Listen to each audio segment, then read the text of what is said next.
Last class, we've been talking heavily about diagonalization, right? And uh, we found a way to determine whether a matrix was diagonalizable or if it wasn't. And it was related to the idea of diagonalizability is related to the fact of whether the number of eigenvectors, if there's enough eigenvectors of a given matrix. And when I say enough, I mean if you have an n by n matrix, and if there are n eigenvectors that exist for that n by n matrix, then your matrix is diagonalizable. If you don't, if the matrix n by n matrix does not have or has less than n eigenvectors, then it's not diagonalizable. And equivalently, you can reformulate that condition for diagonalizability by talking about the multiplicities for the eigenvalues. So you don't even have to go about and trying to figure out all the eigenvectors. You can just study the eigenvalue of a matrix and its eigenspace. So if you understand algebraic multiplicity, that's the number of times that the factor for the eigenvalue exists in the characteristic polynomial. If that number equals the geometric multiplicity, which is the number of basis vectors in an eigenspace, then the matrix itself is diagonalizable. So if those multiplicities, the algebraic multiplicity and geometric multiplicities, if those coincide, if they're equal for each eigenvalue, then the matrix is diagonalizable. If it doesn't equal, then it is not. So we've been dealing with diagonalizability of matrices using eigenvalues and eigenvectors. And what we saw is that when we do have a matrix that is diagonalizable, then you can figure out a way to decompose it as a product of three matrices, where one of them is a diagonal matrix, and that diagonal matrix contains the eigenvalues along its diagonal. And the P matrix is the eigenvectors, and P inverse is the inverse of that matrix P with eigenvectors. So if a matrix is diagonalizable, then you can decompose it as a product of matrices, where one of the matrices is diagonal, having the eigenvalues of the diagonal matrices, and one of the matrices is the matrix that has the eigenvectors as column vectors. Okay, so that was what we've been discussing last time, and I'm going to continue in the vein of decomposing matrices or factoring matrices. So up until this point, we've talked about decomposing matrices as a product, if it's possible, where one of the matrices is a diagonal matrix that has eigenvalues along its diagonal. So for today, we're going to look at another decomposition or factorization of matrices called the LU decomposition.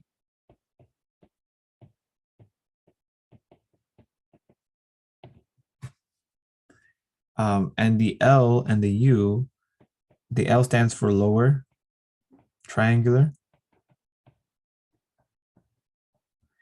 and the U stands for upper.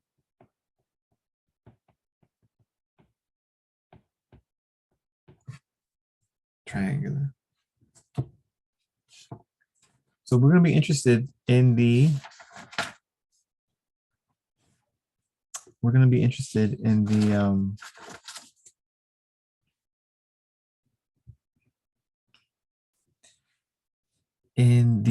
the decomposition of a matrix into its lower and upper triangular parts.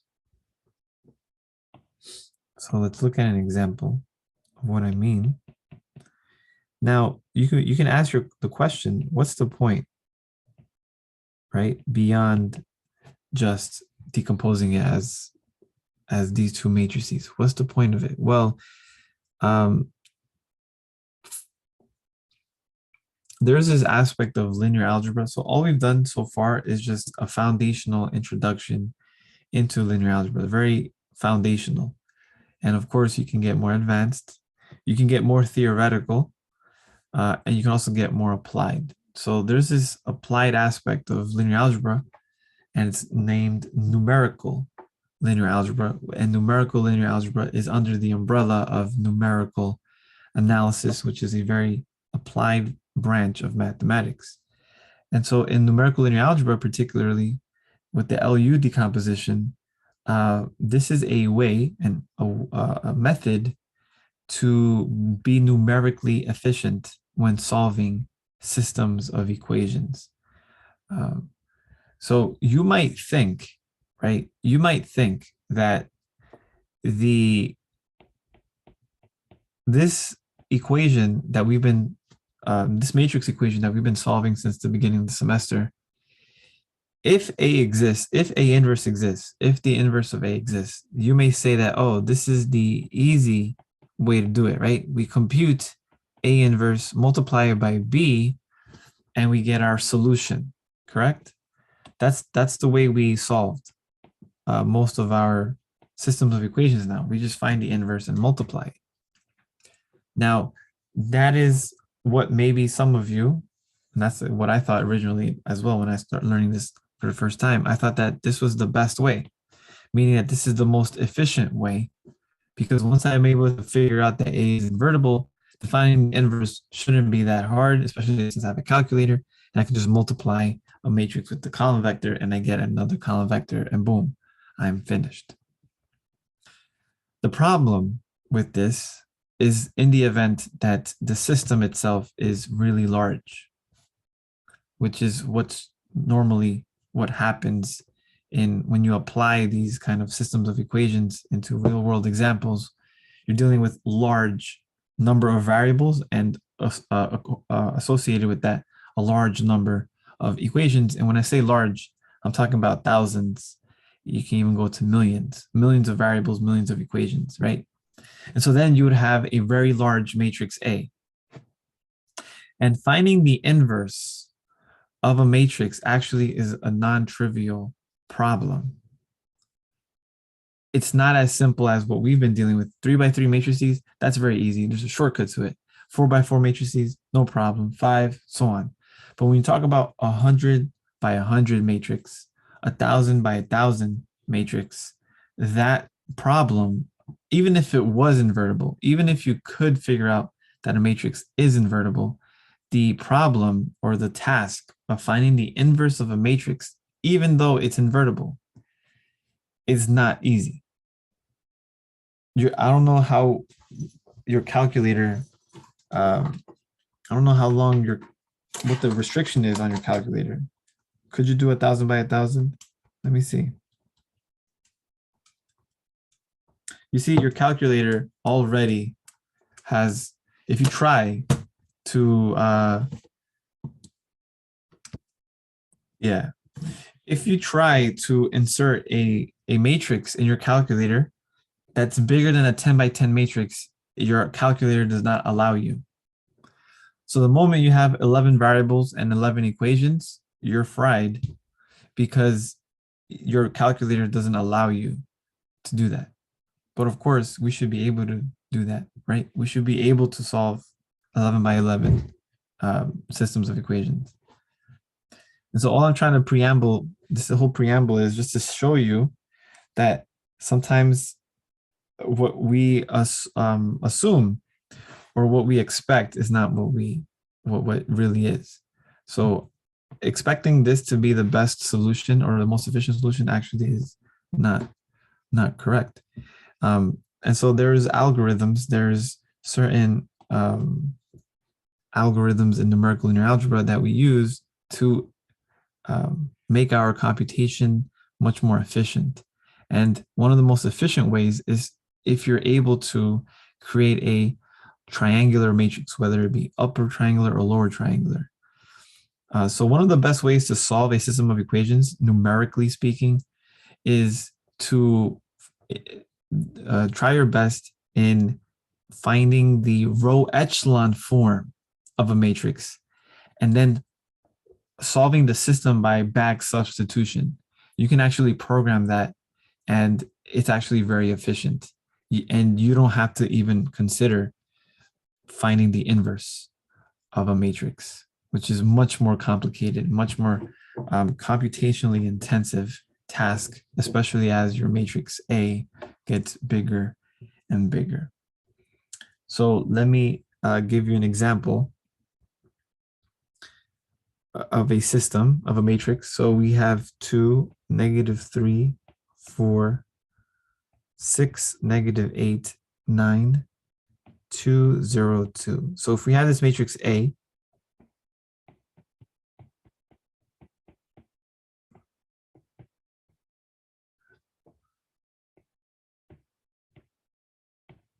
right, we know how to solve this. This is in the form AX equals B. This is my B vector. This is my X vector. And this is my A. Right? So normally what we would do is exactly what I said up above. You do X is equal to A inverse times B. Put in your calculator, you multiply, find the inverse, and you're done. But we're going to consider a different way. We're going to consider a way where we kind of go back to the beginning of the semester and deal with performing Gauss-Jordan elimination upon a matrix A. But in this case, we're not going to find a row reduced echelon form. We're just going to look all the way to the row echelon form, and that would be enough. We talked about this a bit in the beginning of the semester as well. So let's go back, okay, in time a bit. So remember how in the beginning we found a way we had to take step by step, right, and applying the row operations, and we did so that we can break down the matrix into its row echelon form and into its row reduced echelon form. So we're going to do that again, okay? Okay, so let me just see.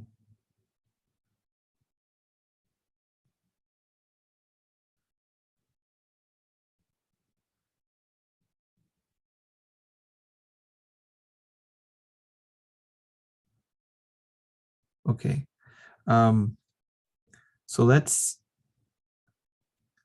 and the difference now for this is that we're gonna find the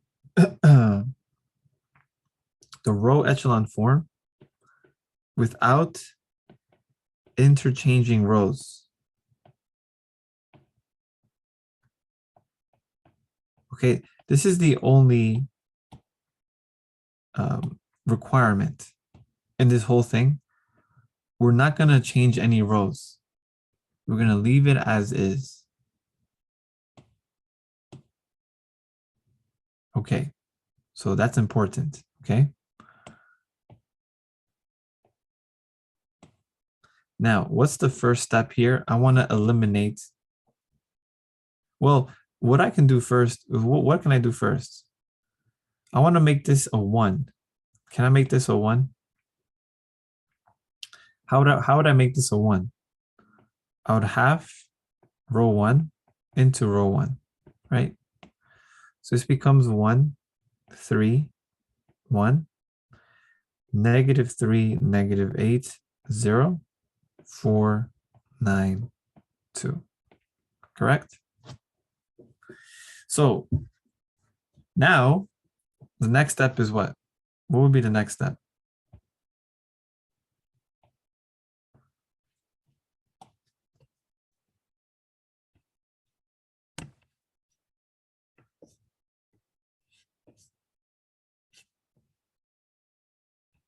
R2 plus 3R1 into R2, right? I want to eliminate this -3, right? So I do what? I do 3R1. I'm adding it to R2, and that's going into R2. And so this becomes 1, 3, 1. This becomes 0. 3 times 3 is 9, plus negative 8 is positive 1. 3 times 1 is 3, plus 0 is 3. Good? And so then, and what's the next one? I want to eliminate 4. So how do I take care of 4?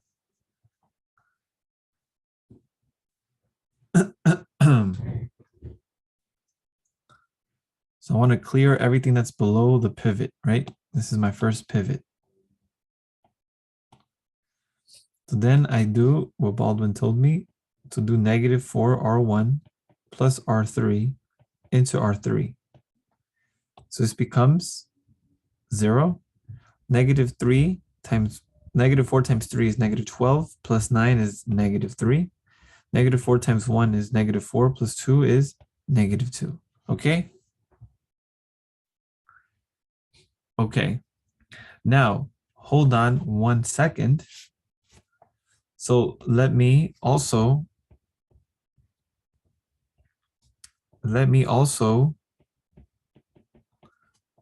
consider what are the elementary matrices. Don't forget about that. That's also really important here. So what would be E1 then? Remember what the elementary matrix was? It was the matrix that pairs with the elementary row operation. So if I have an elementary row operation of halving the first row to the first row, what would the elementary matrix look like associated with that row operation?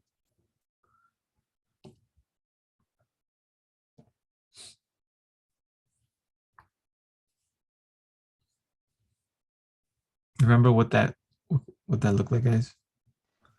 So it's going back in time. You see how everything is going to be kind of coming back together. Well, the first entry would be half 0, 0. Second row would be 0, 1, 0. Third row would be 0, 0, 1. Correct. So everything would be just like the identity matrix, except that the first entry in the diagonal would be a half, so that when you multiply, so what's the idea? What's the idea? This here is the result, and if I call this A, right? This is the result of saying E1 multiplied by A, right? Left multiplying it by A. So if I left multiply A by E1, I get this. And then what's E2 going to be?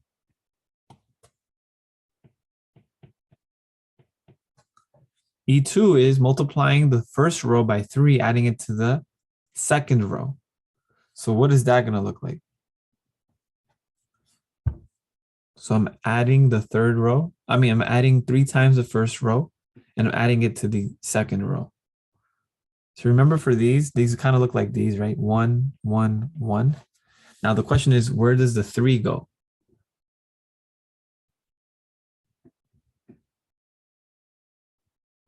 And all you have to understand is how matrix multiplication works.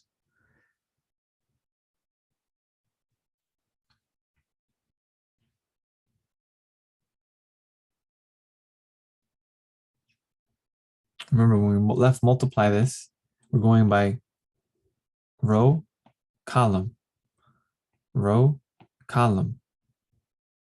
So I want to multiply the first row by 3 and add it to the second column into the second column. So where would the 3 go in this matrix here?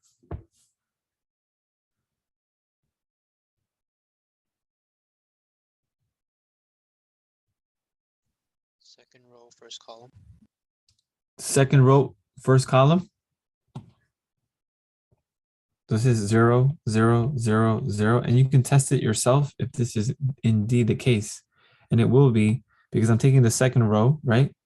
And I'm multiplying. When I multiply by this, I'm taking the third entry, the entry in each first row of these, and I'm multiplying by 3. And at the same time, I'm adding it by 1. So this is the correct way. And then similarly, what would E3 be? Now I'm adding the first row to the, I'm multiplying by -4 to the first row and adding it to the third column into the third column. So again, I'm going to have 1s in a diagonal, but where am I going to place the -4?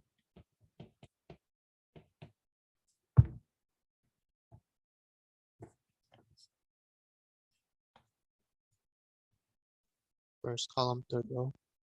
First column, third row. Right? First column. Yeah, usually it's third row, first column, but yeah, same thing. So this is -4, right? So this is 0, 0, 0, 0, 0. Now this is important because now what is this? This is the result of what? E3 after being multiplied by E2, after being multiplied by E1, and then to A, right? Okay. And then slowly you'll see where this is headed. Next. So I have the first pivot here. I cleared the zeros below. Now look at the second pivot. I already have it as 1. So the clearing that should be easy. We're almost there. We're almost done with converting this into row echelon form, which is the upper triangular, right? It's an upper triangular matrix. Row echelon form is upper triangular in this case. So then to get rid of that, it would be 3R2 plus R3 into R3. So this is 1, 0, 0. This is 3. This is 1. This is 1. This is 3. This is going to be 0. Multiply 3 by 3 and I get 9 minus 2 and I get 7. So E4, E3, E2, E1, and A. Okay, I'm almost there. So what is E4? E4 is 3, R2.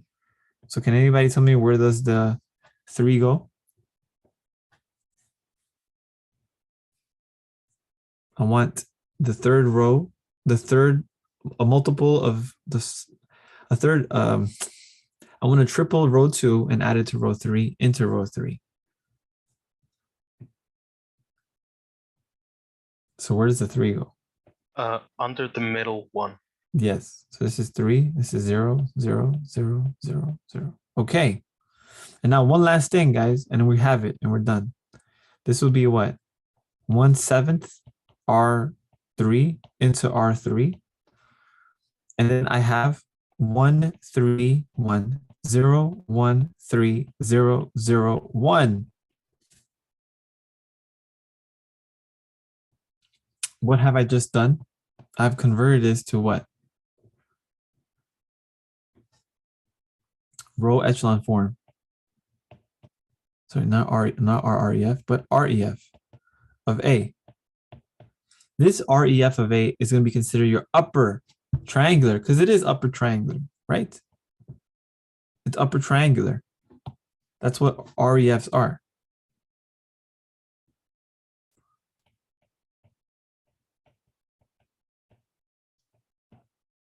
Awesome.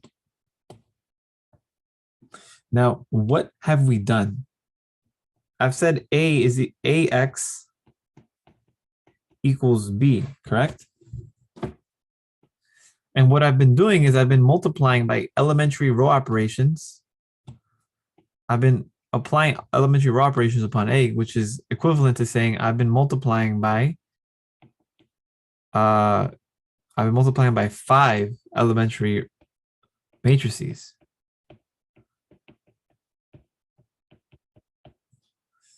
Right? And so let me just say E5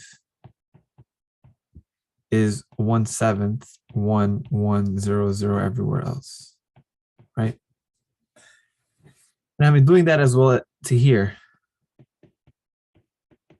If I do whatever I do on one side of the equation, I must do on the other.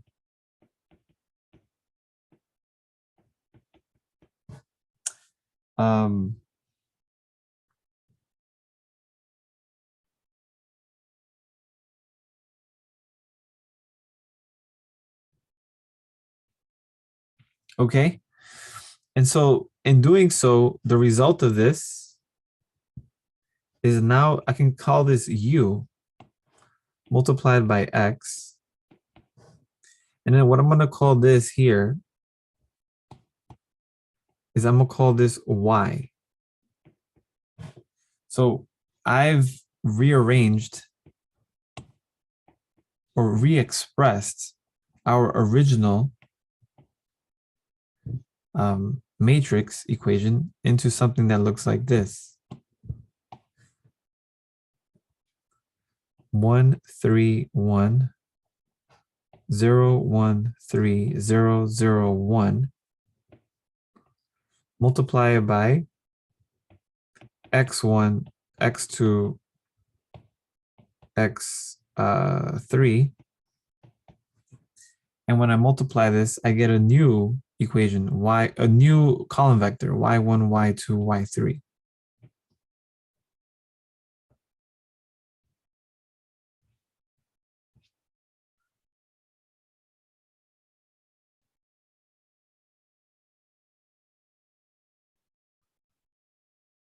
Okay. Let me see.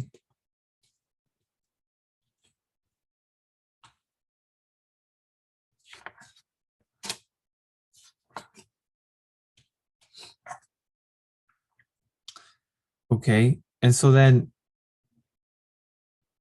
because I can write it this way,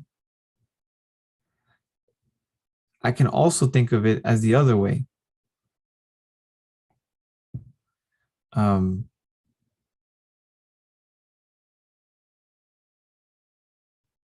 It's kind of weird, okay? I know it's a little weird for you to think about this. So we were saying, okay, we just created this upper triangular matrix, right? So we can go about and solve this equation. If I get B, and I know what B is, right? It's that column vector 2, 2, 3, and I multiply that column vector by E1, E2, E3 in this order, I would get a new column vector. And so essentially, I've rewritten or re-expressed my original matrix system into this system, and then I can do, in a sense, I can do backward substitution, right? I can say x3 equals whatever y3 is, and then I go backwards and I can say, what is this? X2 plus 3x3 equals y2. And I know what x3 is, plug that in, and then I find out what x2 is, and then so on and so forth. I can do that. But what I want to do is I want to show you a new way. If I can do this, then I'm going to do something a little bit, just hang on for a second. I don't want to change this necessarily. I don't want to rewrite my B value. I don't. What I want to do instead is I want to keep this B value. So what I did here was I multiplied both sides by E5, E4, right? Now, how do I reverse this? How do I reverse this multiplication? What would I have to do?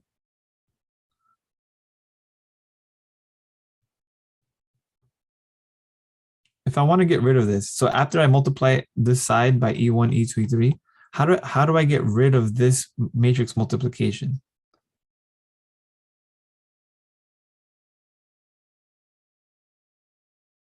Start from 1? What do you mean by start from 1? Start from E1? Not exactly, no. I want to get rid of this here, this matrix multiplication. So remember, every elementary matrix is invertible. So if I want to get rid of E5 on this side, what would I have to do then? Multiply by its inverse, correct? So what if I multiply by the inverse of E5?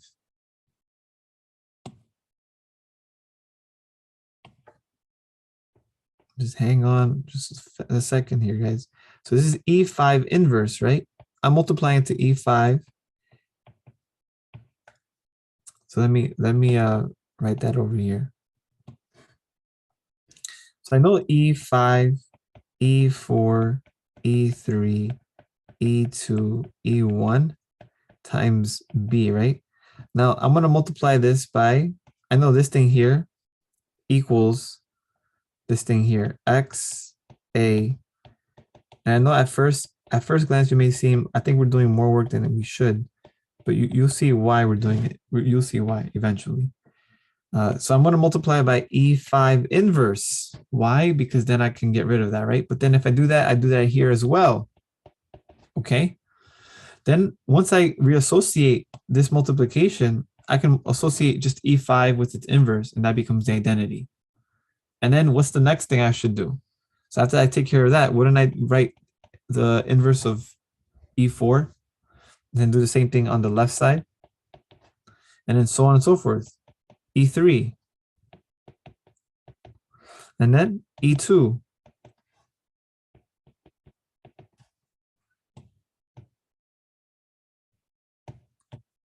And then finally E1.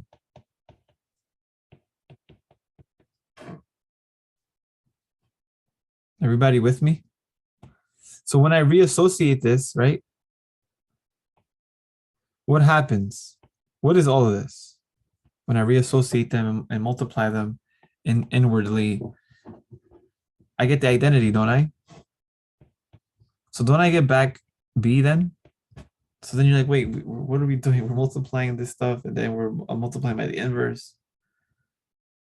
The idea is the following. Well, didn't we say that this entire thing here was U times X, right? Which was Y. So this is really Y, isn't it? Isn't that what we just said here? This here equals this new thing Y, right? Now the question is, what in the world is this? If I multiply by all of the inverses of the elementary row operations, the elementary matrices, I get a lower triangular matrix. That's the whole idea.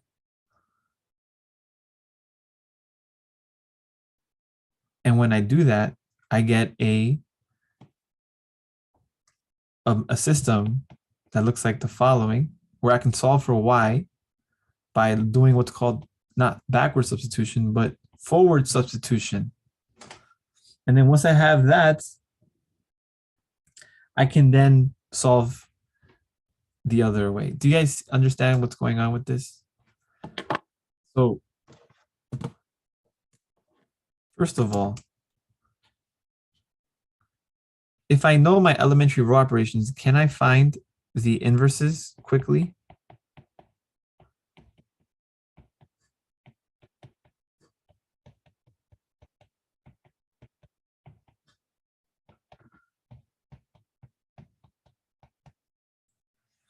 If E1 was 1/2, 1, 1, what would be the inverse of that diagonal matrix?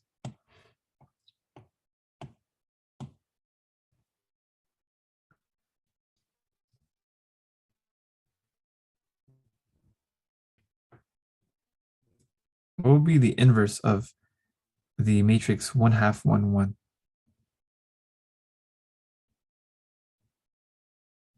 2, 1, 1, right? Yeah, that should be pretty straightforward. 2, 1, 1. That's an easy way to find the inverse because there's not much to change. Now, how about E2? What's the inverse of E2?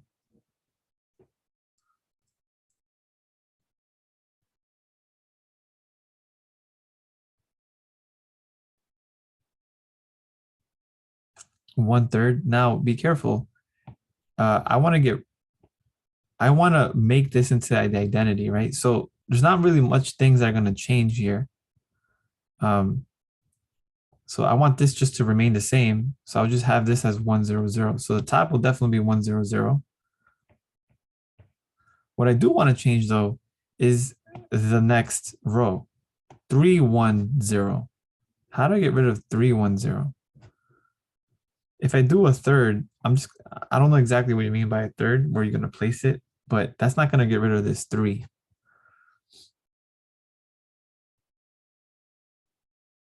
I want to multiply this by something so that when I talk about the second row, first column, I would get rid of this 3.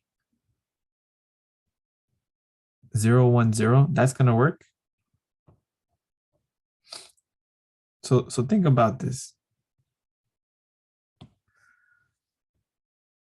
So let me, so 1, 0, 0, right?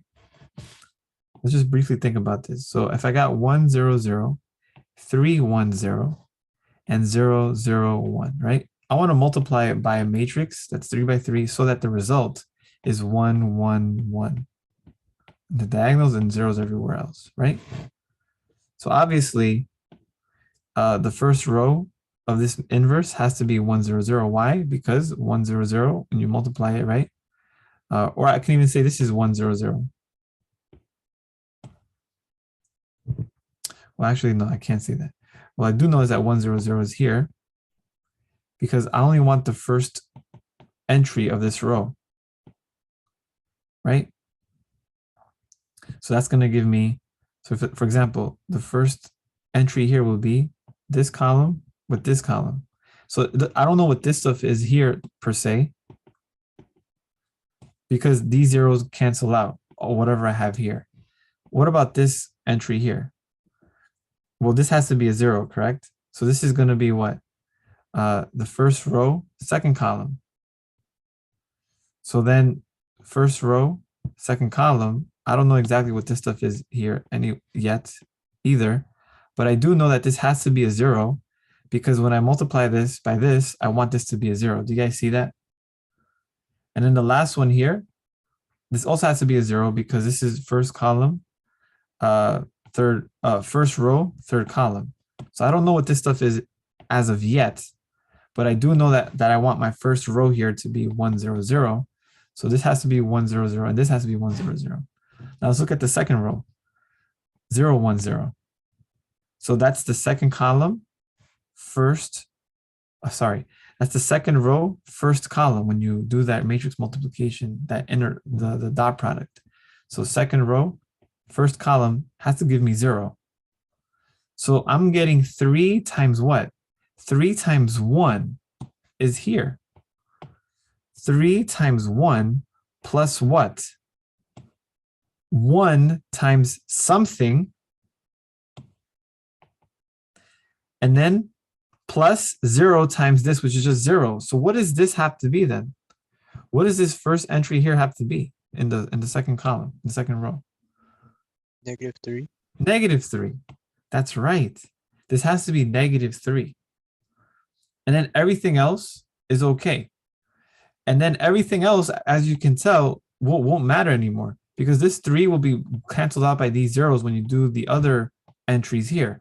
This second row with this second column, the 3 goes away. This second row with this third column, the 3 goes away. So it's irrelevant. This 3 becomes irrelevant after the first column here. So these here are going to remain the same as well. This will be 1, 0. And then to get the second row, the third row here, I get exactly all the same as well. So if you start to see, if you have an elementary matrix of this kind, the inverse is just the same matrix, just negates that number that's off the diagonal. That's all the inverses will always be. So from here on out, it should be quick now, because now this should be what? -3, 1, 0, 0, 0, 1. What is E3? E3 is what? You see this? It's the same form. It's the same kind of matrix. It's a matrix that represents the row operation of a scalar multiple of a row added to another row. So the scalar multiple here is -4. The scalar multiple here was a 3. The inverse had a -3. The inverse here will have a +4. So this will be +4. 1, 0, 4, 0, 1, 0, 0, 0, 1. What is E4? E4, the 3 is here, -3, right? So this would be 1, 0, 0, 0, 1, 0, 0, -3, 1. And then finally, E5 was just 1/2. So this will be 1, 0, 0, 1, 0, 0, 0, 0, 2.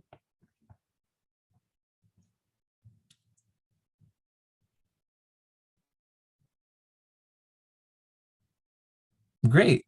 So can I multiply these?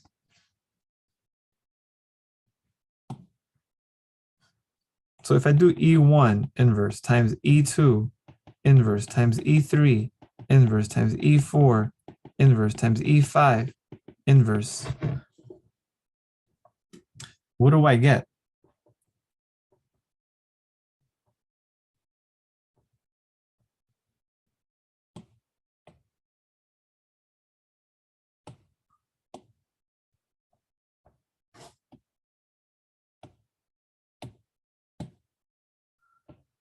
So this is E1. No, pardon me, this is E5. E5. This is E4. This is E3 inverse. This is E2 inverse. This is E1.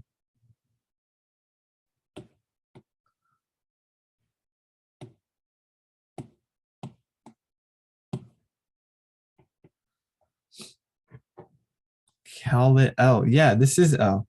This will be L, but I want to see what it looks like. What would L look like as a compact 3x3 matrix? So for example, if I multiply, right, usually we do by left multiplication. So then what is this going to be when I multiply it? So because these are lower triangular and there's a lot of zeros in there, it should be a very easy, huh? A inverse. Well, before we even it's not going to be quite A inverse. It's not going to be A inverse. A inverse, we're not going to be considering A inverse anymore. For this stuff, there's no A inverse. You'll see the big picture. As of right now, we're just converting this this matrix A that we originally had, right? This matrix, the idea, guys, is that this matrix A, we converted it into an upper triangular matrix called U. Okay, but at the same time, I want to find what is the lower triangular matrix that when I multiply by the upper triangular matrix, I get back A. That's the main overarching idea. Normally, we just go from A and go all the way to row reduced echelon form, just go straight through. But we're not going to do that. We're going to stop right at row echelon form, which is when we have the upper triangular form of this. And what we're also going to do is also backtrack a bit. We're going to say, okay, we know what U is, it's the upper triangular form, but then and to get to this form, I had to multiply by elementary row operations, right? So to get to U, I need to multiply this A by 5 elementary matrices. And I got an upper triangular matrix. So that means that if I rewrite this as, if I apply back these inverses of the matrix of the elementary matrices, I would get back a matrix that when I multiply it to U gives me the original A. That's the whole point. That's the whole point. So we're trying to figure out what is that matrix that when I multiply by the inverses of those elementary matrices, if I multiply by the inverses in this fashion, I'm going to get a lower triangular matrix. And what is that lower triangular matrix? That's what we're looking for right now. So when I multiply this matrix here, these matrices together, what would happen? Right? First row, first column, first row, first column, first row, second column, third column. I get 1, 0, 0 again. 1, 0, 0. Not surprising. And what happens with the second row? Second row, second column. You see all of these here? I get what? I get 0, 1, 0. Not surprising as well. But what happens when I do this here? I get 0, right? And what happens here? I get -3 and I get 2. Multiplying these matrices are very easy. It's not going to be that taxing as other multiplications by hand. It's going to be very easy. Do you guys see that? So in a sense, when you multiply these two, look what just really happened. When these two things came together, I just put the -3. I included -3 in the 2, and everything else was included. So guess what happens when I multiply this by the next matrix?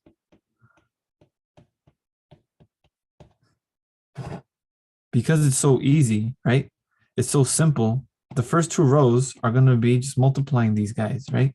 So I get 1, 0, 0. I get 1, 0, 1, 0 again. Now what happens with the third row? Third row, first column, the 4 pops up. Boop. And then when I do this, what happens? -3. And then when I do this, what happens? I get to 2. So I get this, -3, 2. Do you see how we're filling up? We're filling up our lower half of the triangle of the matrix, and henceforth it becomes lower triangular. And then when I multiply this by 1, 0, 0, negative 3, 1, 0, 0, 0, 1, what happens? What's going to happen?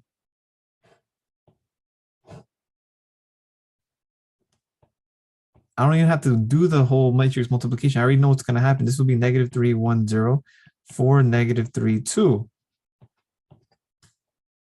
And then I multiply it by this matrix, 2, 1, 0, 2, 0, 0, 0, 1, 0, 0, 0, 1. And I get my lower triangular matrix, which is 2, 0, 0, negative 3, 1, 0, 4, negative 3, 2. This is L.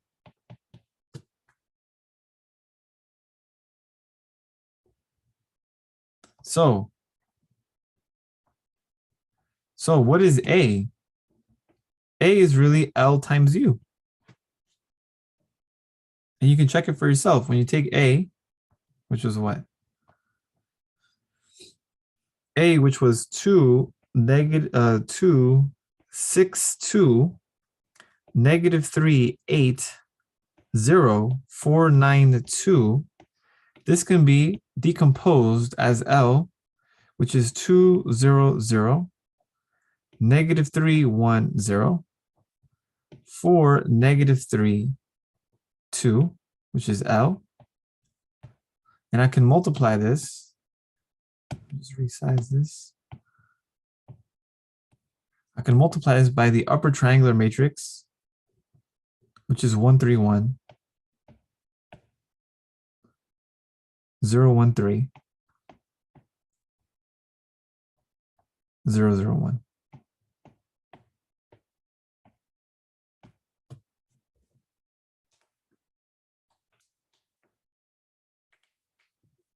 This is the row echelon form of A. This is the product of product of the inverses of the elementary row operations that result into the row echelon form of A. So it's kind of wordy, right? So this is the product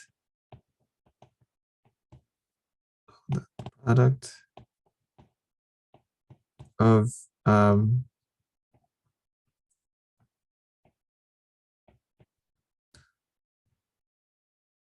inverses of row of elementary matrices that results in row echelon form of A.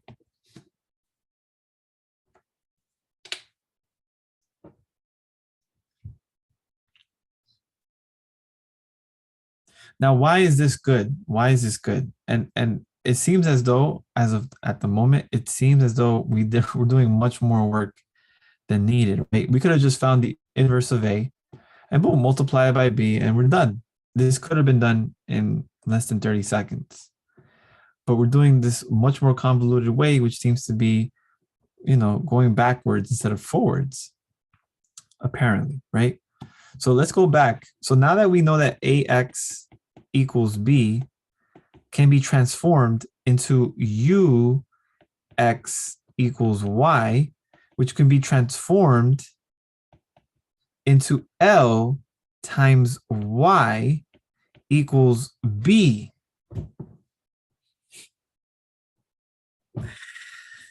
You may seem, this is ridiculous, right?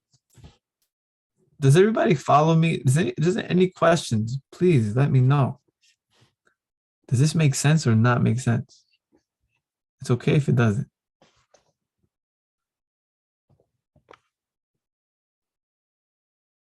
Oh, you're waiting for the Y. Oh. Yeah, so let's solve this. Let's solve this equation. So remember, we could have stopped here, right? We could have stopped at U, X, Y. We could have stopped here.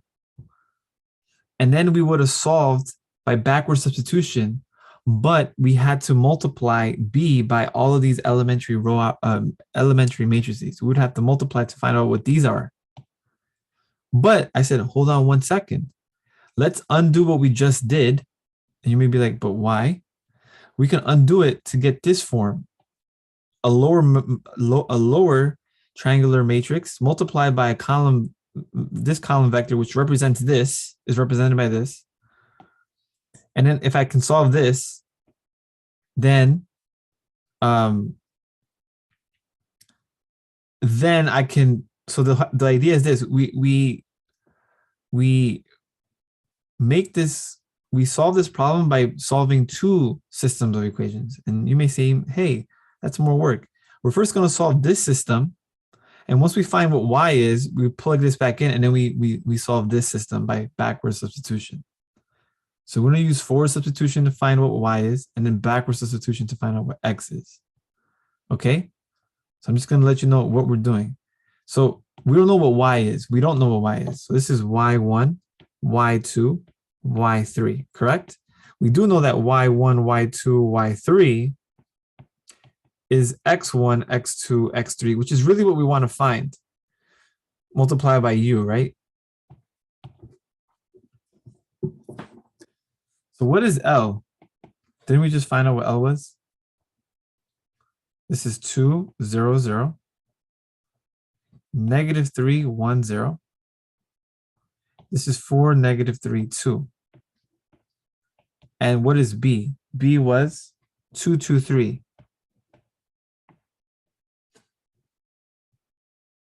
Solving this should be quick, right? Because according to this, I get the system 2y1 equals 2. Oh, that's quick. Y1 equals 1.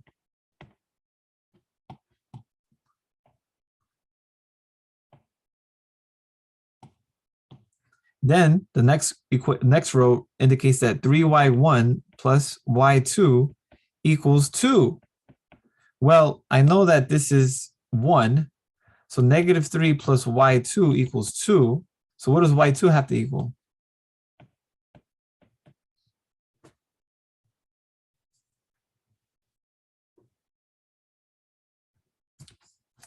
What does y2 have to equal, guys?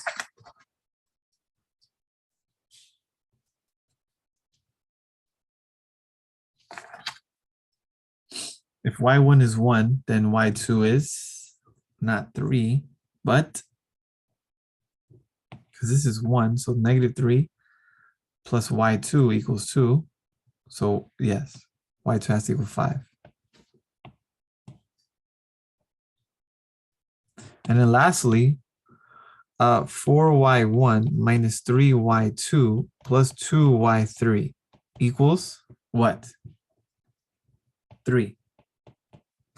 y1 is 1, y2 is 5. So this is negative 15. This is 4. This is negative 11 plus 2y3 equals 3. So then y3 has to equal what?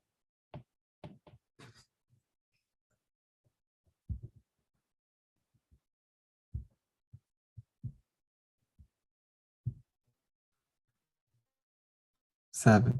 So hold on 1 second. Did I think I may have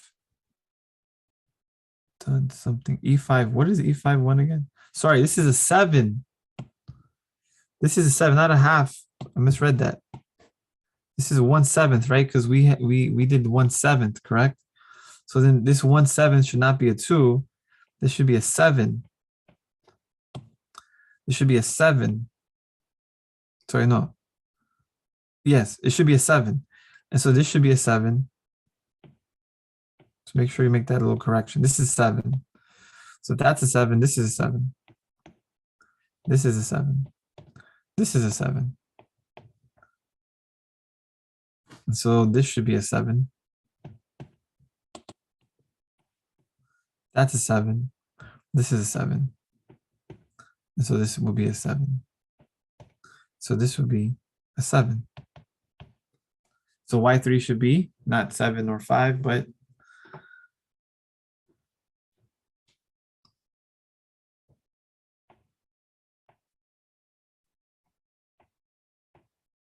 it should be a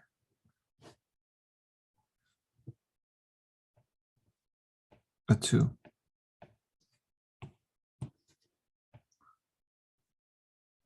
Okay.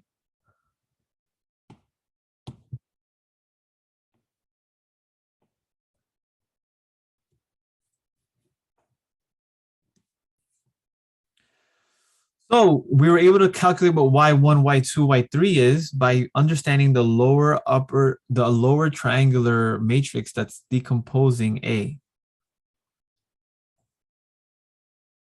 And now that we know that, we can now use the upper triangular matrix, which is what? 1, 3, 1. And this was what? 0, 1, 3 and 0, 0, 1. Multiply that by x1, x2, x3. And so then what is y1, y2, y3? And isn't this also easy to solve? Because then isn't x3 2? And then the next equation would be x2 plus 3x3 equals 5, right? So I'm going backwards. This is backwards. This is the first thing. Then this is going to be the second thing here. But I know what x3 was. x3 is 2.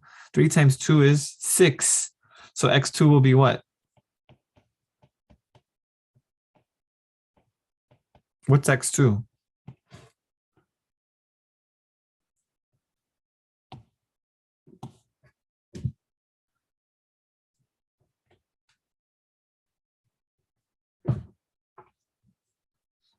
X2 is 2? I thought x2 was -1, right? Isn't x2 -1? Okay. And then the last row, right? The last column, the first row becomes the last equation here. So this becomes x1 plus 3x2 plus x3 equals 1. But x3 is 2. x2 is -1. So this is -3 plus 2, which is -1. X minus 1 equals 1. So x1 has to equal what? 2.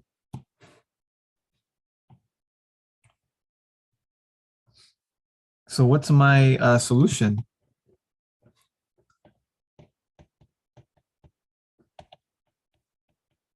Column vector 2, -1, 2.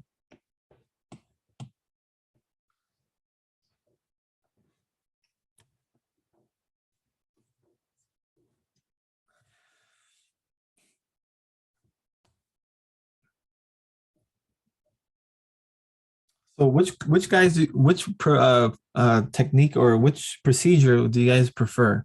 Do you guys prefer solving the system by the inverse manner, which you find the inverse of A and then just multiply the column vector, or do you prefer breaking down the matrix A into its LU decomposition and then solving one system by forward substitution and solving the other system by backward substitution?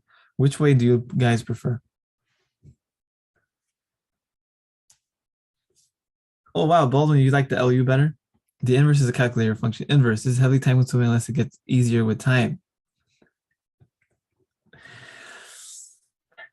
I guess the question I'll ask, since most of you guys are in the realm, in the field of computer science and programming and such, which one would be easier to program? Which one would be easier to code for? Would you be able to create a general code or program to find the inverse of any size square matrix? Is that better or easier than to decompose it and use backward and forward substitution? I mean, I'm asking you guys, since you guys are, have more experience in that department. I would say like using cofactor expansion, like think about it. Think about finding the inverse, right? And using cofactor expansion. Isn't that a bit of a recursive problem? because then you would have, like, if you have a 10 by 10 matrix and you cofactor expansion through one of the columns, then you would have to do the submatrix, right? The determinant of that 9 by 9. And then that 9 by 9, you have to do it by 8 by 8. And then that becomes extremely, extremely, I don't know if you start to understand what I mean by computationally intensive. Just by a 10 by 10 matrix and trying to figure out a way to code that using the cofactor expansion method, that becomes very hard, I would say, right? But that's the reason why LU is used, is because the idea of row operations is kind of like a finite sequence of steps that you eventually get there. And what the reason why that's nice is because the elementary operation matrices that you apply are pretty straightforward. They're pretty, like, they're not going to be anything crazy for the most part. For the most part, they're going to be the most difficult will be fractions. They're going to be some kind of fraction. Yeah, the whole idea of recursion gets crazy, right? Because yeah, you guys know more about the complexities of that, and then if you start to see the actual, like, solving aspect of it is just solving equations of a single variable, which is very easy to do, right? Even though it's still time consuming for us as humans, but if you were to program this, the LU would be much faster and much more efficient because the steps in itself are simple.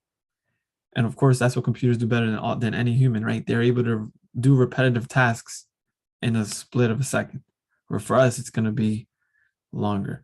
So this method is much more efficient when it comes to programming it, creating programs that solve system of equations. And there've been many people, and particularly in national labs, that have come up with different algorithms, different ways to create programs that solve systems of equations. So you have, I don't know, I think, what is it, NumPy for Python, which is really what it's used exactly for this, numerical linear algebra.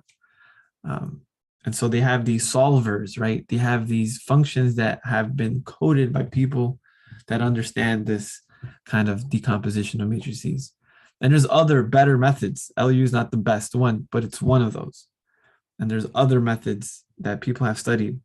And associated with that is knowing how to factor, quote unquote, or decompose matrices. So this idea of decomposition is actually very important, very essential.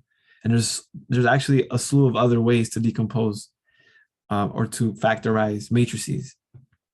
So we discussed diagonalizable way of decomposing matrices. Now we talked about using upper and lower triangular ways to decompose matrices. And there's other kinds.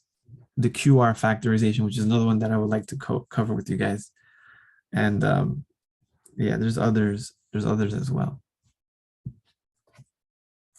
Now, what I'm going to tell you is the only thing for this to be a little bit more simplified is if you see a pattern, if you see the pattern, and it all boils down, all of this boils down to the row operations that you apply. So that's really, that's why this kind of technique is kind of cool, because it simplifies and actually gives more reason for why we learn row operations from the very beginning. So in a way, sometimes linear algebra is taught where you go through the row operations to find a row echelon form, to find a row reduced echelon form, and then you realize, oh, there's a better way. You find the inverse, and then you just forget, right? You just tend to forget about this old way of doing things because it's so long. Analogously to what I've mentioned before, where you find the definition of a derivative using the limit definition. So you're applying the limit definition here, left and right. And then they teach you, oh, look, there's a more convenient way of finding the derivative of a function. There's all these rules. There's these differentiation rules. You don't ever have to calculate the limit again. So you forget about that. But that doesn't happen here. We're not going to forget about row operations, because that's actually like the fundamental aspect of linear algebra, of applying it to matrices. So if you notice, I've applied this, right? First row, I've halved it. I did this scalar multiple thing, 3 to row 1, R2, right? I've done this -4 thing, -4 row 1 to row 3. And then I did this 3 thing to row 2 and to R3. And then I did this 1/7 thing to R3, right? Pardon me. Okay. Now, if you compare that, whoa, what the? I don't know what just happened. Okay, we're good. So if you compare that to L, what is L? Let me see if I can copy this.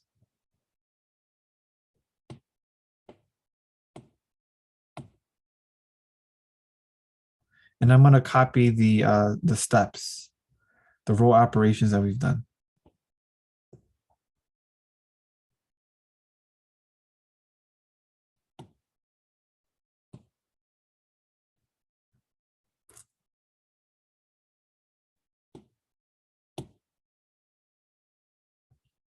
Do you guys see any connection?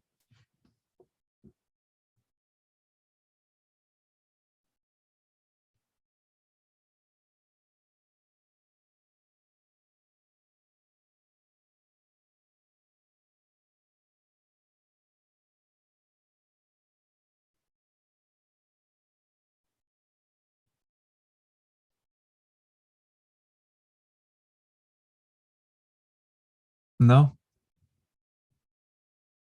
It's just random. The inverse operations, yeah, kind of, right? Right? So the 1/2 here appears as a 2. That's the inverse. The 3, -3, -4, +4, +3, -3, 1/7, 7. So I don't have to. So do you see the pattern now? Once you understand the pattern, I don't have to find these. I don't have to. So then once I find, like, once I'm able to find these, right, operations, these matrices, I would find these as well. I don't have to do this anymore. All I'm concerned about now is the row operations that result in A becoming U, which is upper triangular, which is the row echelon form. And once I know what these are, finding L stems directly from these steps, just the inverse. So then all of this, which was the time consuming part, right? This was the time consuming part, and then multiplying things out, and it's getting to this point. I can just sidestep, just jump through all of those steps. I don't have to do that anymore. And L actually stems from the inverse operations that we apply in the beginning. It actually becomes a lot simpler as well. So let's look at another example with that in mind. Okay, so let me just delineate to you what I mean by that. So the procedure for LU decomposition.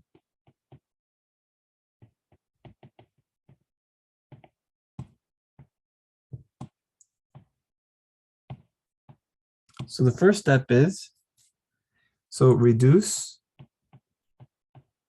A to row echelon form, which is an upper triangular matrix called U, by Gaussian elimination. But the only caveat here, the only necessary thing that you must not do is interchange the rows. Because when you interchange the rows, you're essentially changing the original matrix A. I want to keep A static, right? So I can't switch the rows. I'm just going to multiply by elementary matrices that just apply either a multiple of a row to another, or just multiply by a multiple to a single row. I'm not going to interchange or swap the rows. I'm not going to do that. So reduce A to row echelon form by Gauss-Jordan elimination while not interchanging or swapping rows.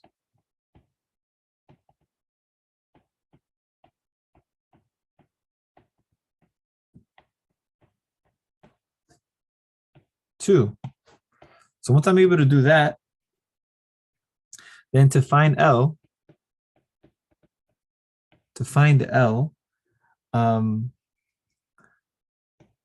place the reciprocal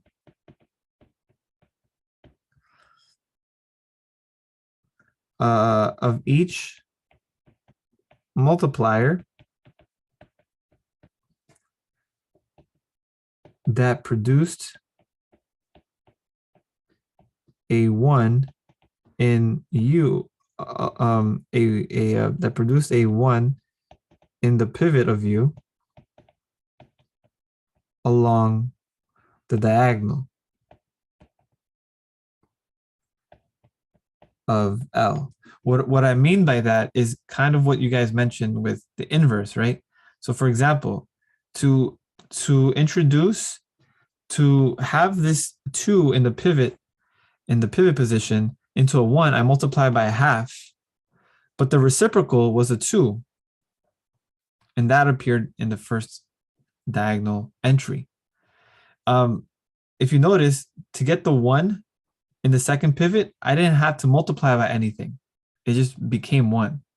So this diagonal entry here, 1, just remains to be a 1. And then to get the 7 here to become a 1 and this pivot position, I had to multiply by 1/7, and the reciprocal of that is 7, which appears here.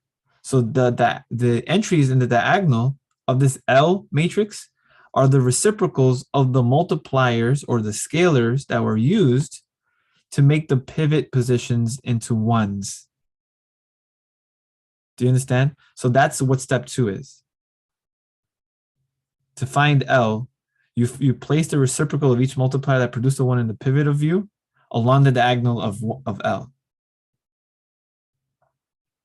Okay?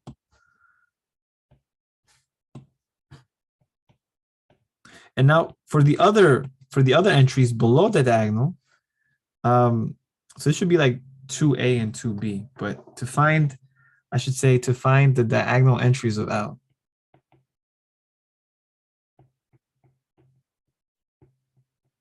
Now to find the entries below diagonal of L,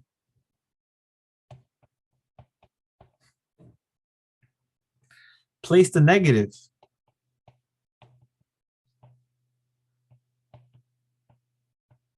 of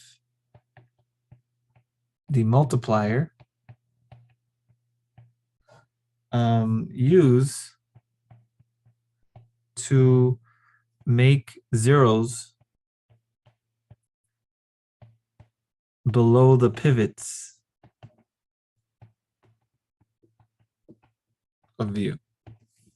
So, like we mentioned, right?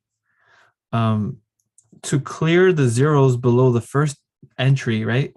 I multiply by 3, and then I multiply by -4 to row 1. And if you look at the entries below 2 here of this L, are just the negatives of those numbers. So if this was a +3, the entry below would be -3. And if this is a -4, the entry below was a 4. And the same thing goes for this guy here. What did I need to do to multiply to get this 0 below the 1 in the second pivot position? I multiply by 3. So that number here below was a -3. So that's what this step 3 says. So step 2 and 3 are ways to find what L is. And then we're done. And then we found LU. Make sense?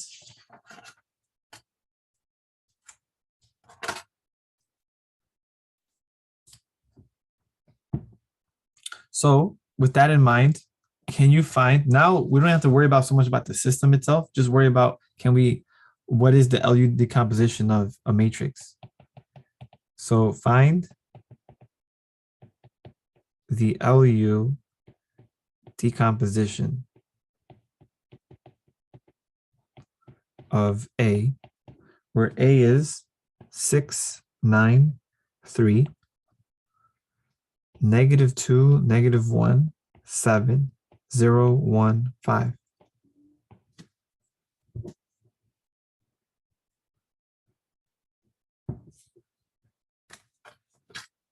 So remember, we are not interchanging the rows. So we're not going to do that.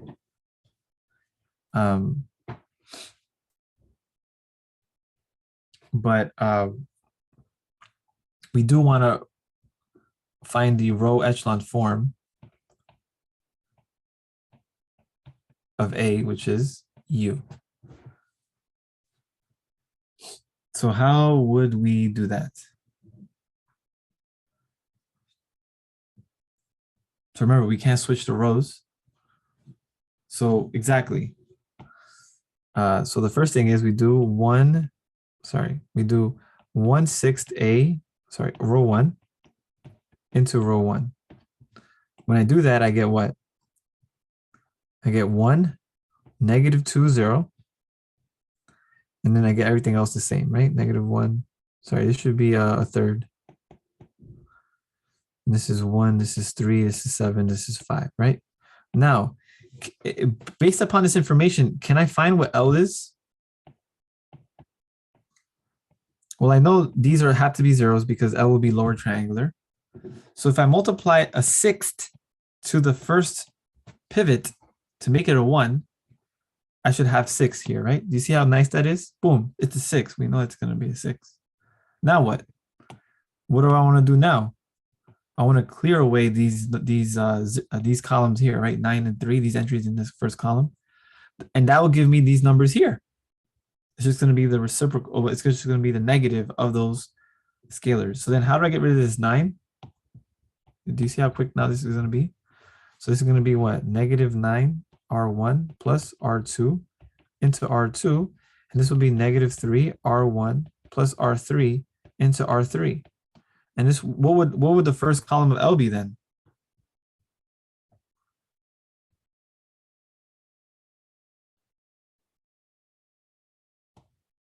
So what would be underneath 6? What would be these entries?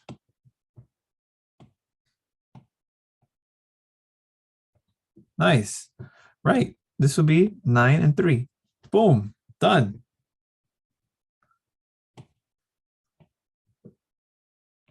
Nice. So then so the hardest part now really is just finding the row echelon form of this. That becomes the hardest part. L becomes actually easy to get. So then this becomes what? This is 1, -1/3, 0. This becomes 0 and this becomes 0. Now, what happens when I multiply -9? This becomes +3. +3, this becomes 2, right? This becomes 1 because I'm multiplying by 0. Multiply by -3. -3 times -3, -1/3 is +1. This becomes 8. And this becomes 5. Agreed?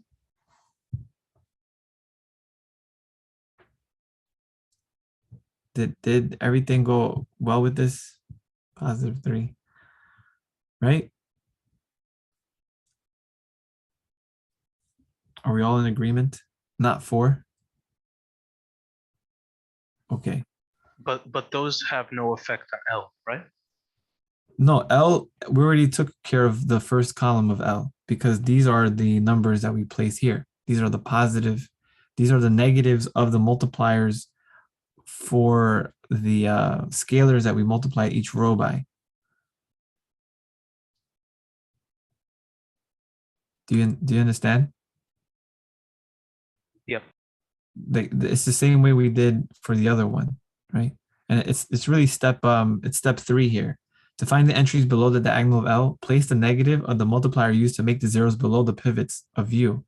So what's the pivot here? 1. What did I multiply this number here? By -9. This is going to be the negative of that, which is 9. The negative of 3 is +3. And then now the next step is what? I want to make this pivot. this 2 into 1. What do I need to do? 1/2 R2 into R2. But this 1/2 results in a what? For L. What does this entry become? Becomes 2. Right. So this becomes 1 negative a third 0, 0, 1/2, 0, 8, 5. I want to get rid of this 8. What must I do? Negative 8 R, negative 8 R2 plus R3 into R3, right? And so this becomes what? 1, 0, 0, negative 1/3, 1. This becomes 0, 0, 1/2. Multiply by negative 8, you get negative 4. Negative 4 plus 5 is 1. That's nice. Because now this becomes what? What is it? What does the rest of the entries become here for L? 8 and 1. Perfect. So what did I just get here? This is my U.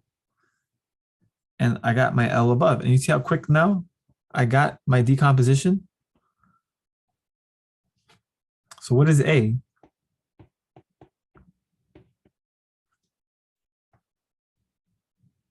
A is equal to what?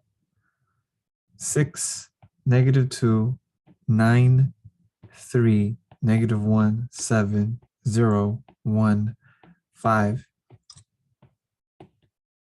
And what is L? L is 6, 9, 3, 0, 2, 8, 0, 0, 1. And then when I multiply this by 1, negative a third, 0, 0, 1/2, and 0, 0, 1, I get my LU decomposition. This is L, this is U, and this is A.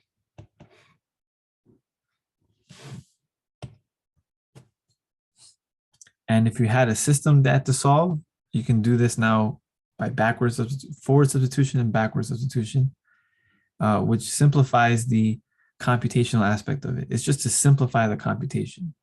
It may appear as more work because you're not putting in your calculator and you're not making things magically happen with your calculator, but it's a more efficient computational way because it's easier and it's just repetitive tasks.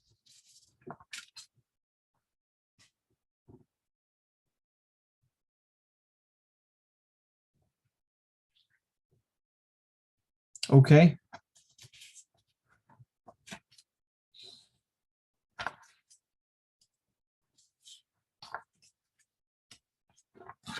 Yeah. So that's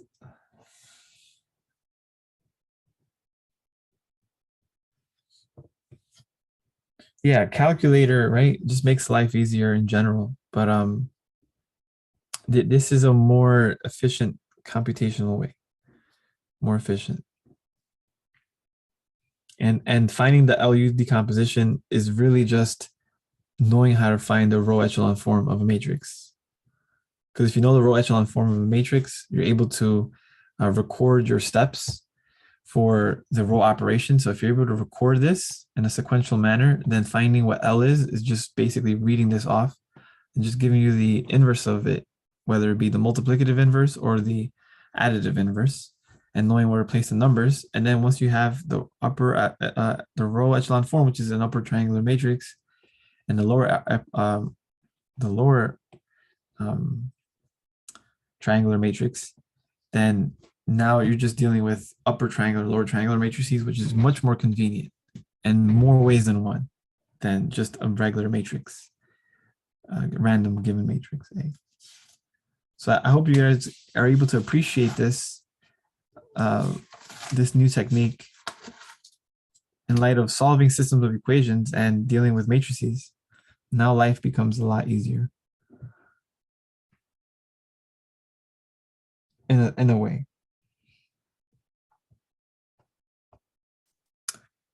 Okay, so that's all fine and dandy. I think you guys get the hang of it.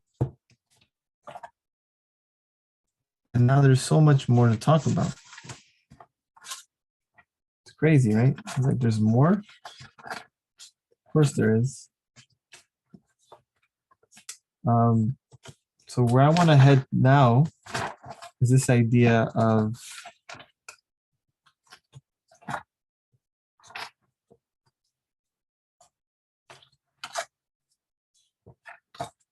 something called the Gram-Schmidt process.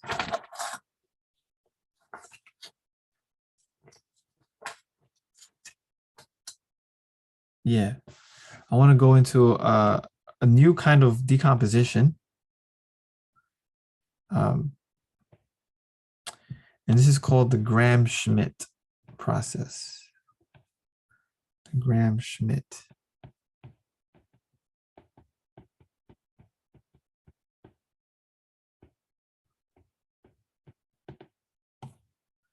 So I think I have time just to give you like the groundwork behind it.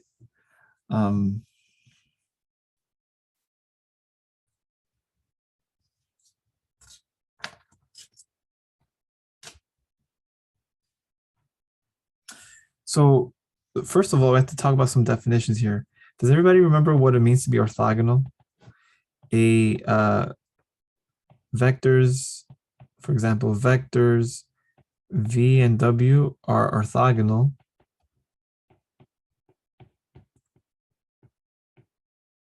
if what? Do you guys remember? The cross product equals 0. No, the dot product equals Yeah, the dot product, right? So if the dot product equals 0, that's what orthogonal means. Okay. Okay, so if we know that simple definition,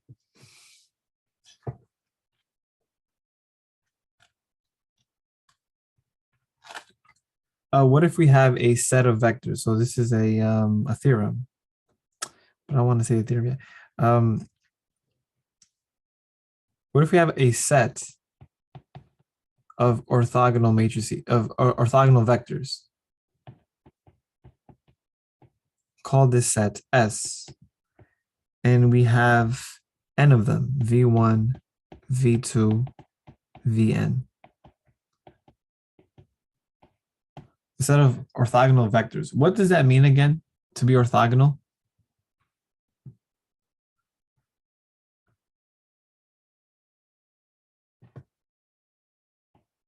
They are at a 90-degree angle.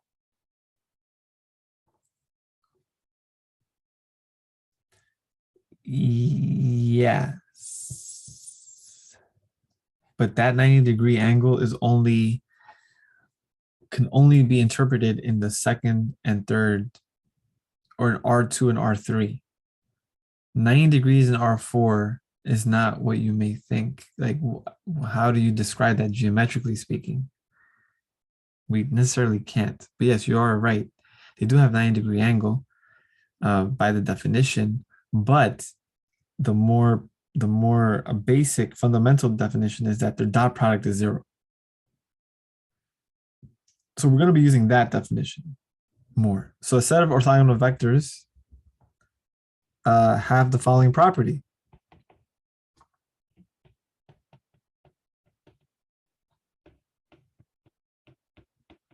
What's the property? That when you multiply vi times vj, this equals what? This equals 0 if I doesn't equal j. So if you have two different vectors, well, I doesn't equal j means that the vectors are different. So if you take two vectors that are orthogonal to one another, then obviously their dot product of different distinct orthogonal vectors is 0.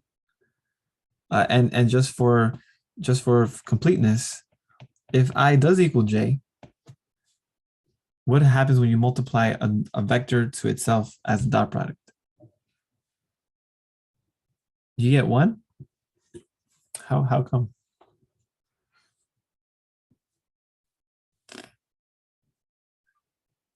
What is the dot product again? Don't you multiply the first entry with the entry of the first entry of the other vector, and then you add it to the second entry, multiply that second entry, and so on and so forth?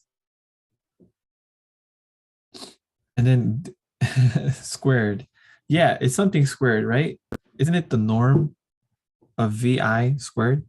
So isn't this the norm of VI squared? So you should just remember that, right? When you have V dot V, this is the norm of V squared. So don't forget what norm is. The norm of V is the square root of VI of V1 squared plus V2 squared all the way to Vn squared. Okay?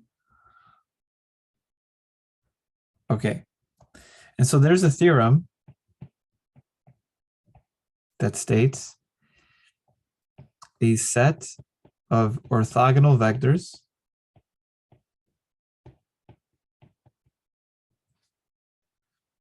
a set of orthogonal vectors S, where S again is V1, V2, Vn,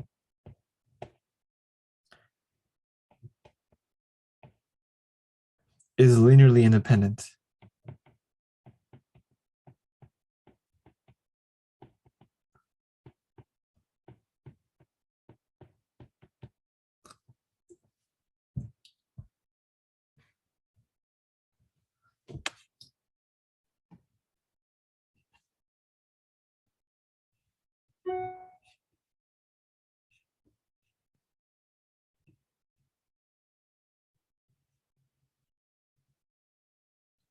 And so my question to you guys is, how do we prove that? Or do you guys, how would you prove is this true? Does this feel true to you? If you have an orthogonal set of vectors, would it be linearly independent?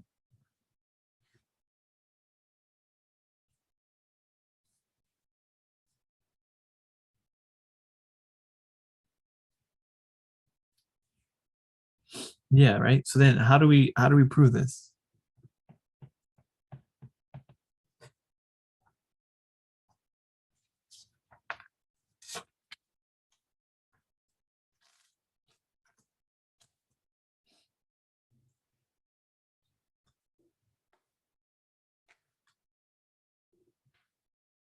Well, how do you prove linear independence again?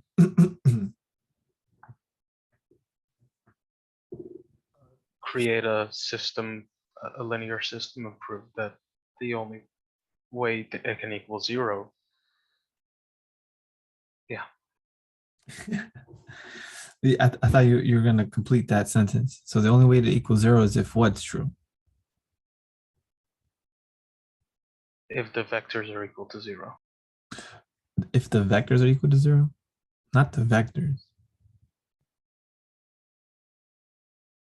Linear independence, if you set this is called the linear dependence relation, which is really what you're saying is how can we express the vector 0 with v1, v2 to vn? How can we express it as a linear combination? So that's really the question, 0. When you express it as a linear combination of v1 plus v2 all the way to vn. We already know though that if one of the vectors v1 through vn, if one of them was 0, then this would be automatically a linearly dependent set. And why is that?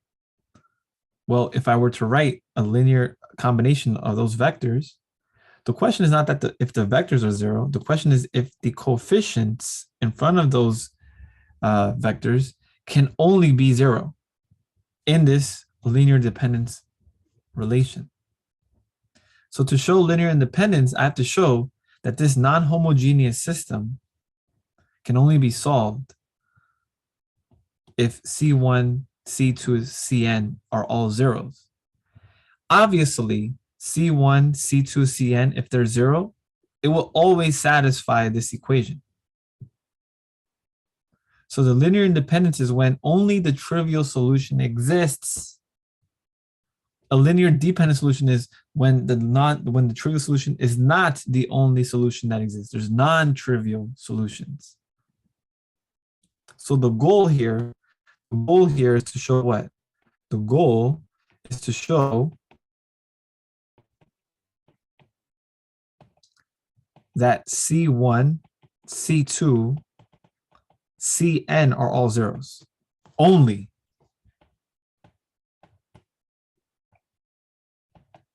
That's showing linear independence. And guys, this idea of proving things to be true, right, really stems from the background and the given information. So do you understand orthogonal vectors? Well, we just talked about orthogonal vectors. Orthogonal vectors are vectors for which the dot product equals zero. So then, and if you have a set of orthogonal vectors, that means that if you take any two distinct vectors and you multiply it by another vector that's orthogonal to it, then the dot product is zero. And that's all we really need to prove that this is true. And do you guys see how we can do that?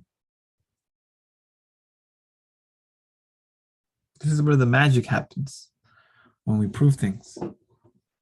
That's really where the fun is. So what should I do? Maybe I should ask this. What should I do? What operation should I perform on this equation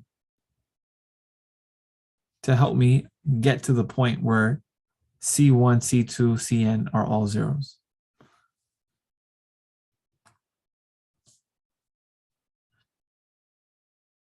And I guess I'll give you guys a little start, a little spark. Maybe factor out coefficients from vectors. Factor out the coefficients. The thing is, these are possibly all different coefficients. So I wouldn't be able to factor this coefficient from all of them, even though I technically can if I am slick about it. But if you factor out C1, for example, is that what you want to do? This becomes V1 like this, and this becomes C2 over C1 like this.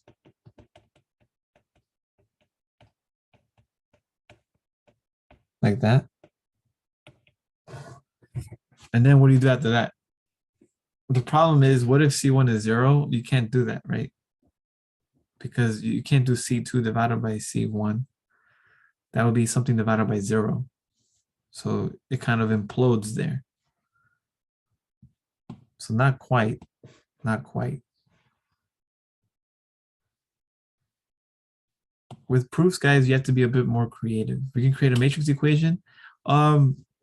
Sure. Well, you can do that with this, right? You can say what V1, V2, Vn, right?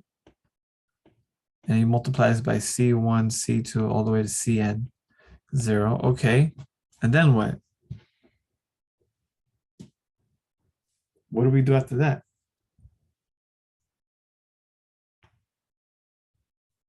So remember, this idea of proving things to be true is a bit more, there's a bit more involved. There's a lot more logic that's needed. Every step has to make sense. Logically reason, it has to logically flow from the previous statement. So far we're good with the flow of it, but then the next question is what next? So yes, I have the matrix equation. Now what? You want to solve the system, right? Obviously. So then how would you solve it? You have to find the inverse of this matrix. Then the question becomes, how do you know that inverse exists? LW, LU, okay, it's a great idea. But then how do you know the LU exists?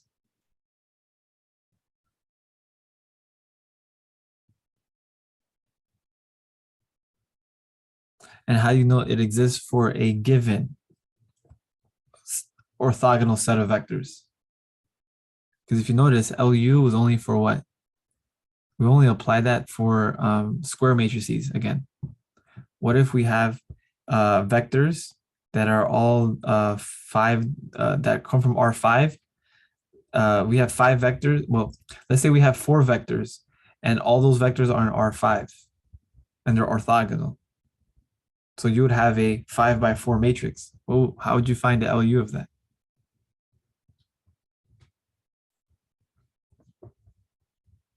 So you see, this idea of arbitrariness, it becomes a little bit more difficult to grasp, right? Because you're not dealing with examples, concrete examples anymore. You're dealing with an abstract, generalized notion of an orthogonal set of vectors. So these vectors can come from any space, Rn, R100, and you can have as many vectors as you'd want, as long as they're orthogonal. You see how weird it is, how trippy it is sometimes. This little dot dot dot business. How many vectors do we have here? How many terms are there here? There's n of them. How much is n? What's arbitrarily chosen? It could be 10. It could be a million. It could be 100 million, a billion. It could be 2.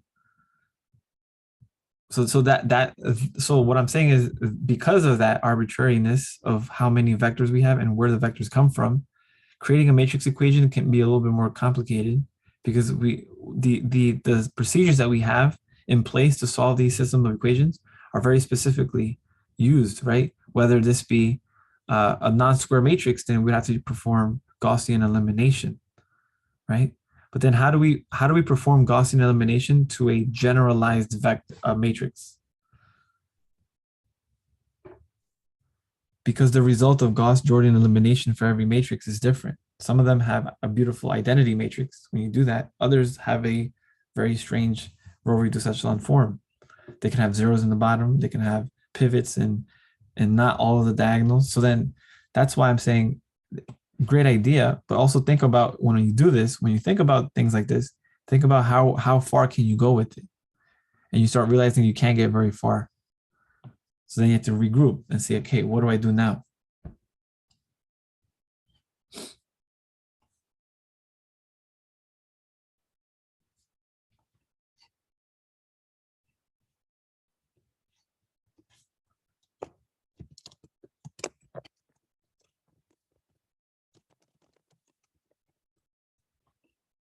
Yeah, I'm kind of building this up a bit, giving you guys a little bit of suspense.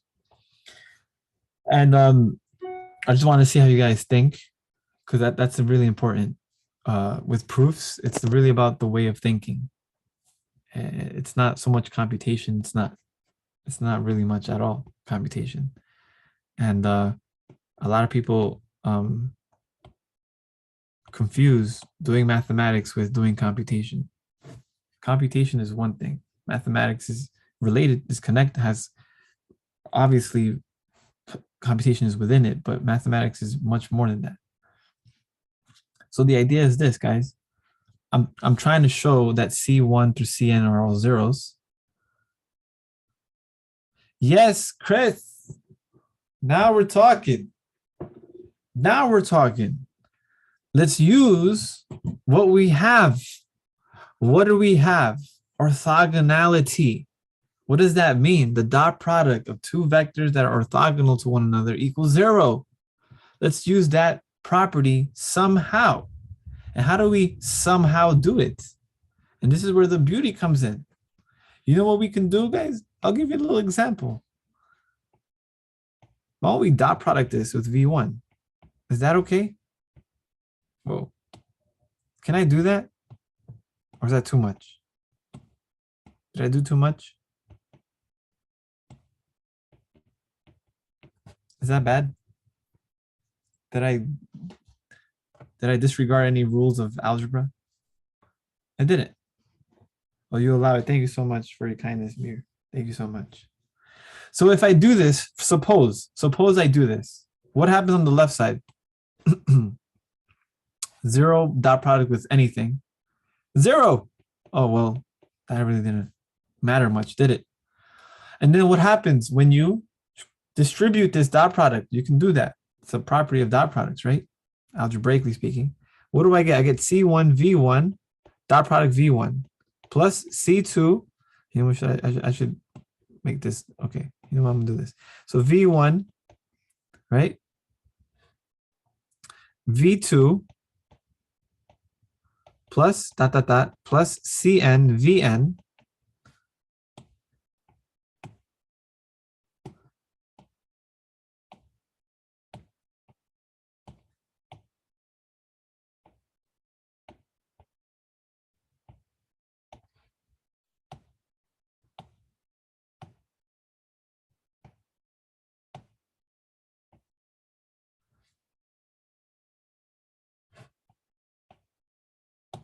right? I dot product everything, right? But then what do I know? What do I know, guys? What is this going to be? What is the dot product of V1 with every other vector that's not V1? What is that going to lead to? 0. That's right. These are all zeros. So guess what, guys? Bam. These are all equal to 0. So what's left? What's left? C1 dot product with V1 dot V1 is 0. But wait a minute. Oh yeah, it is no longer 0. 0 is no longer a vector. This is just a number 0 because it's the dot product. What is V1 dot V1 again?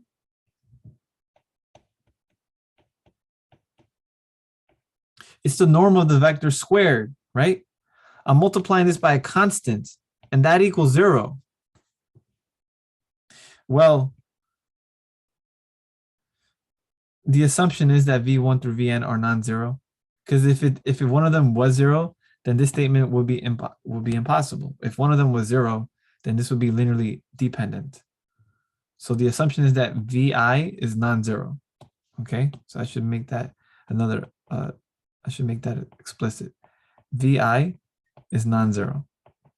Okay, so if it's non-zero, then what do we know about the norm of a non-zero vector?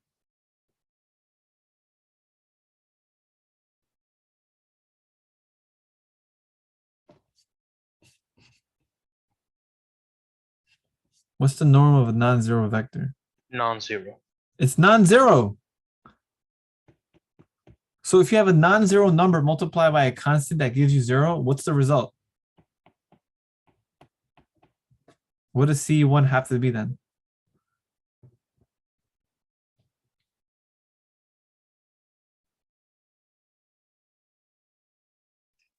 Not a hard conclusion. C1 is 0. Yeah, you can say by induction, or you don't have to say by induction. You could just say let Vi, so dot product Vi for I 1 through n. And the result comes that you multiply 0 times Vi, and this is C1 V1 plus C2 V2, right? All the way to Cn Vn, right? You dot product this with Vi. What's the result? Ci equals 0 by the same argument. And this is true for all I from 1 through n. So Ci is equal 0 for I 1 through n. So henceforth, V1 through Vn are linearly independent. C1 through Cn is 0, so that hence V1 through Vn is linearly independent.